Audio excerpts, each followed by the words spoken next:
Salam Indonesia, salam Nusantara, dari Sabang sampai Merauke, dari Miangas sampai Pulau Rote. Mantaplah iman kita, mantaplah kasih kita, mantaplah pengharapan kita. Tentunya dalam Yesus Kristus menjadi Tuhan dan Juru Selamat kita dan Juru Selamat dunia. Jangan katakan bahwa Yesus bukan Tuhan, jangan katakan pula bahwa Yesus bukan Juru Selamat. Dia adalah Tuhan, dia adalah Juru Selamat kita. Kalau engkau percaya engkau diselamatkan, engkau tidak percaya engkau akan hukum. Yohanes 3 ayat 36. Karena Yesus sudah berkata, akulah jalan dan kebenaran dan hidup, tiada seorang sampai kepada Allah kalau tidak melalui aku. Dan Alkitab juga mengatakan dalam Kisah Rasul 4 ayat yang ke-12, ya, tadi itu kisah Yohanes 4 ayat yang ke-6, ini Kisah Rasul 4 ayat 12 dikatakan demikian. Dan keselamatan tidak ada dalam siapapun juga selain dalam Dia Yesus Kristus. Karena di bawah kolong langit tidak nama lain yang diberikan kepada manusia yang olehnya kita diselamatkan. Dan Alkitab yang Yohanes 3 ayat 16, karena begitu besar kasih Allah akan dunia ini, sehingga Ia mengaruniakan anaknya yang tunggal, supaya setiap orang yang percaya kepada yang tidak binasa, melainkan beroleh hidup yang kekal. Dan dengan hati percaya engkau dibenarkan, dengan mulut mengaku engkau diselamatkan. Roma 10 ayat yang ke-9 dan 10. Kiranya Tuhan Yesus menolong kita untuk memberi yang terbaik dalam hidup ini, dan takut akan Tuhan menyertai hidup kita. Dan semoga kekuatan Tuhan, kekuatan firman, kekuatan Roh Kudus, kekuatan iman, kekuatan doa senantiasa menyertai hidup kita dalam perjalanan hari ini sampai nanti sore, mungkin malam. Kiranya terus kita dibawa terang firman Allah, dan kekuatan Tuhan, kekuatan firman itu menyertai. Sebelumnya mari kita berdoa. Terima kasih Tuhan, biarkan kami menjadi orang-orang yang jujur dimanapun kami ada, orang yang jujur dan benar. Terima kasih, kami bersyukur dalam nama Yesus. Haleluya. Amin. Efesus 4 ayat 25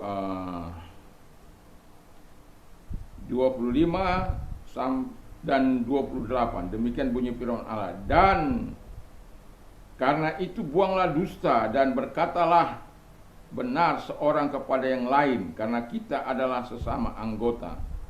28. Orang yang mencuri, janganlah ia mencuri lagi, tapi baiklah ia bekerja keras dan melakukan pekerjaan yang baik dengan tangannya sendiri, supaya ia dapat membagikan sesuatu kepada orang yang berkekurangan. Haleluya. Tema kita adalah hidup benar dan jujur. Ya. Jadi ada kejujuran verbal. Kejujuran verbal itu adalah berarti tidak berdusta, tidak berbohong terhadap yang lain. Dia akan berkata ya di atas ya, tidak di atas tidak. Karena apa yang lebih dari pada itu adalah berasal dari si jahat. Dalam ajaran Yesus atau khotbah di bukit dalam Matius 5 ayat 37. Dan sangat sulit orang berkata ya di atas ya, tidak di atas tidak. Mungkin bagi seorang yang beriman pun kadangkala itu menjadi pertaruhan ketika diperhadapkan pada hal-hal yang mendesak mungkin.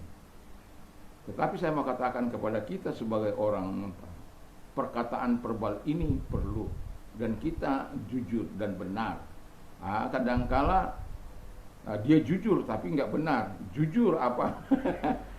Ya. Benar belum tentu juga jujur, ya. Jadi keduanya harus bersatu padu, benar dan jujur. Dan itu tidak akan pernah dibantah oleh siapapun. Dan itu sebabnya Tuhan sangat suka kepada orang-orang yang benar. Dan itu sebabnya Alkitab mengatakan supaya kita, setiap orang yang percaya, berkata benar dan jujur ya, pada sesama kita.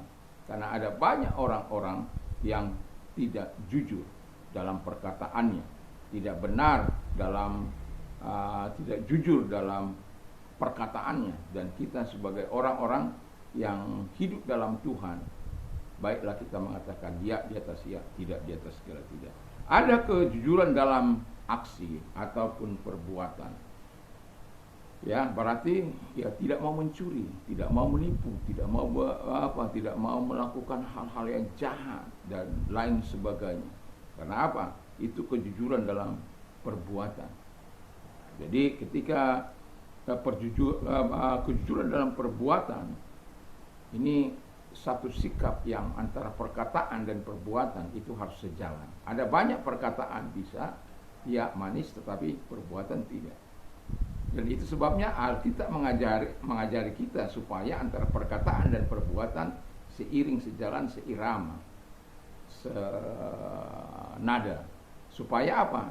Supaya mempunyai power, mempunyai kekuatan, mempunyai kuasa. Itu sebabnya kalau orang yang jujur itu tidak perlu mau menyimpan-nyimpan mau apa. Saya ketika masuk dalam penyelidikan saya nggak mau kapan ditanya nggak akan pernah berubah dari situ, ya. Karena apa? Kadang-kala kita ditanya di sini, ditanya di sana, ya, ada kalau orang tidak jujur, jangan menanya lain. Itu bisa karena apa? Pola pikirnya nggak benar. Tapi kalau dia jujur, di siapapun tanya, dia akan jawab apa yang dia lakukan, apa yang dia perbuat, terkecuali ada apanya, ada menyimpan sesuatu. Dan ketahuilah penyidik itu jauh lebih pintar dari engkau. Tapi kalau engkau jujur, mereka tidak akan dapat berbuat apa-apa. Dan memang hidupmu itu, kalau hidupmu benar dan jujur, nggak perlu takut. Sekencang-kencangnya kejahatan berlari, satu kali kebenaran akan menghadang. Dan kebenaran, saya mau katakan, tidak akan pernah kalah. Kebenaran akan selalu menang, walaupun kadangkala seolah-olah saja ini kebenaran itu berada di titik nadir. Tapi ingat, kebenaran itu akan menemukan jalannya sendiri. Percaya atau tidak, saya mau katakan, saya adalah orang yang berpegang dan prinsip pada kebenaran. Sekencang-kencangnya kebenaran, kejahatan berlari, satu kali kebenaran akan menghadangnya. Dan ketika kebenaran ada di depan, maka sudah pasti mereka yang melakukan hal-hal yang jahat akan menjadi malu. Dan bersyukurlah sebab Tuhan tidak akan membiarkan engkau. Yang kedua kata firman Allah, yang ketiga, kejujuran zaman sekarang, ya. Ya, kita lihat zaman sekarang ini, waduh, kejujuran itu dan kebenaran itu sudah dipertanyakan. Apa ada lagi orang jujur ini? Ya, di pemerintah ada banyak tidak korup, tapi korup dalam peraturan. Tidak korup dalam peraturan, tapi korupsi dalam keuangan. Dan saya yakin dan percaya ada masih banyak orang-orang di luar sana, di pemerintahan yang korup, yang belum saja bisa diekspos, atau sudah diketahui tapi karena orang-orang berpengaruh, orang-orang kuat.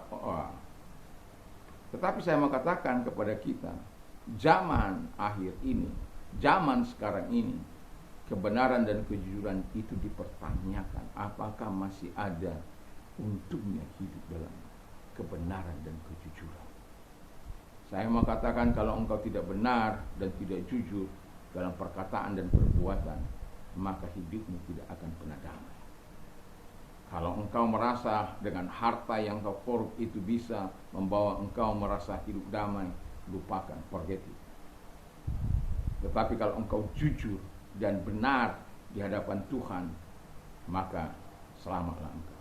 Dan itu sebabnya yang keempat adalah kejujuran yang paling baik. Kejujuran dan kebenaran yang paling baik. Hidup jujur dan berkenan kepada hati Allah, itu yang menjadi tujuan utama kita. Kita tidak selamanya bisa memuaskan hati orang. Kita selamanya tidak dengan segala argumentasi yang mereka miliki, dengan dasar berpikir yang mereka miliki, dengan dasar argumen yang mereka miliki. Itu kadangkala dalam bisa berbeda. Tetapi saya mau katakan kepada kita, hidup jujur dan berkenan kepada hati Allah itu yang harus kita kejar. Kalau Allah katakan it's right, itu sudah cukup. Apa yang kau perbuat itu benar, apa yang kau katakan itu benar, walaupun seluruh dunia ini mengatakan tidak benar.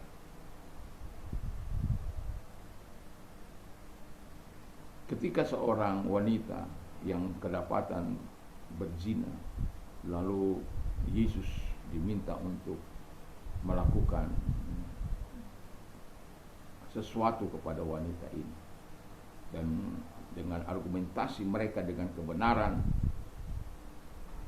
Taurat bahwa orang yang berzina harus dihukum mati, dihukum rajam.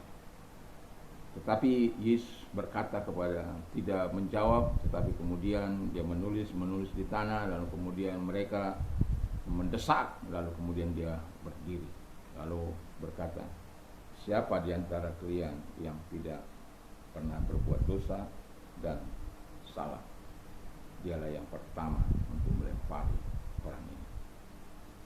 Dari yang tua sampai yang muda, get out. Karena di hadapan Tuhan, di hadapan Yesus, dia adalah Tuhan, dia adalah manusia. Tidak ada yang bisa bersandiwara. Itu sebabnya mereka tidak berani untuk melempar. Aku juga orang berdosa. Aku juga orang. Tapi ini dipelintir oleh orang-orang di luar sana. Yesus mengizinkan orang berbuat zina.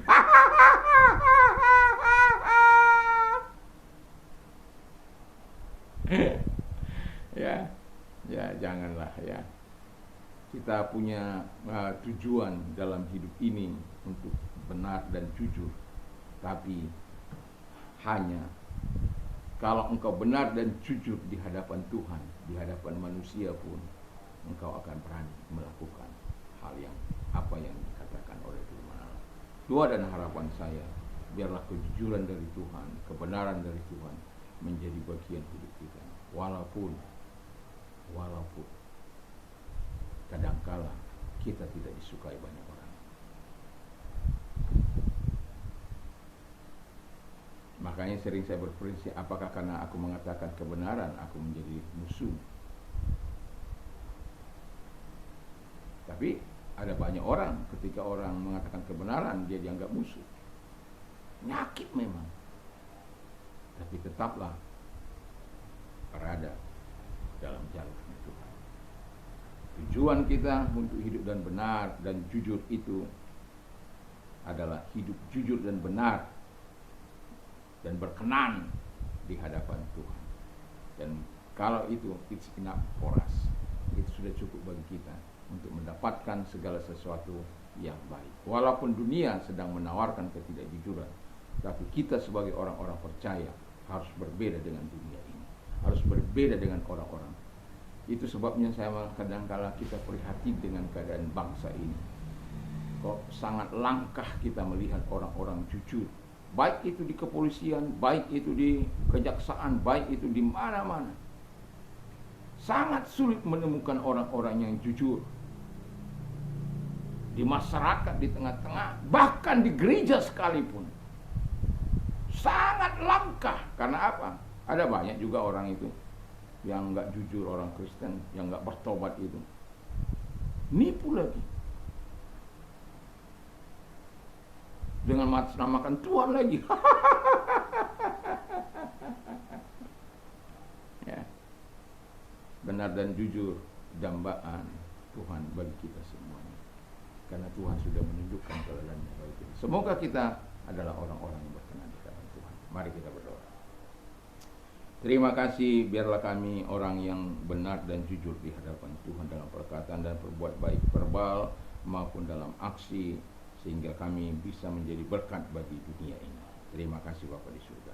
Dan kalau engkau sedang sakit, saya mau berdoa bagimu, apapun sakit penyakitmu, dalam nama Tuhan Yesus, arahkan tangan kepada Tuhan dan percayalah, dalam nama Yesus segala sakit penyakit yang mereka minta keluar, dan oleh bilu-bilu dari Tuhan Yesus engkau sembuh, oleh kuasanya engkau sembuh dalam nama Yesus Kristus. Terima kasih Bapa di surga. Dan kalau engkau sedang mengalami persoalan dalam hidupmu, penderitaan, angkat kedua belah tanganmu dan sadari datang kepada Tuhan dan hanya Tuhan yang mampu menolong. Dan kalau engkau orangnya, angkat kedua belah tangan kita berdoa. Terima kasih Tuhan, kami percaya pada firman-Mu, pertolongan selalu datang dari Tuhan. Para pahlawan iman kami dalam Alkitab sudah mengajarkan bagaimanapun sulitnya kami, bagaimanapun penderitaan yang kami alami, ketika kami datang kepada Tuhan selalu datang pertolongan dari tempat yang maha tinggi. Terima kasih, dan kami datang kepadamu, kiranya Tuhan menolong setiap kami sesuai dengan kebutuhan kami masing-masing. Di dalam nama Yesus Kristus kami berdoa dan bersyukur. Haleluya. Amin. Tuhan Yesus memberkati. Kiranya pagi ini dalam aktivitas kita berjalan bersama dengan Tuhan, dan kejujurannya menjadi bagian hidup yang tidak terpisahkan dalam perkataan dan perbuatan dalam hidup kita. Kiranya Tuhan Yesus memberkati. Mantap, mantap, mantap.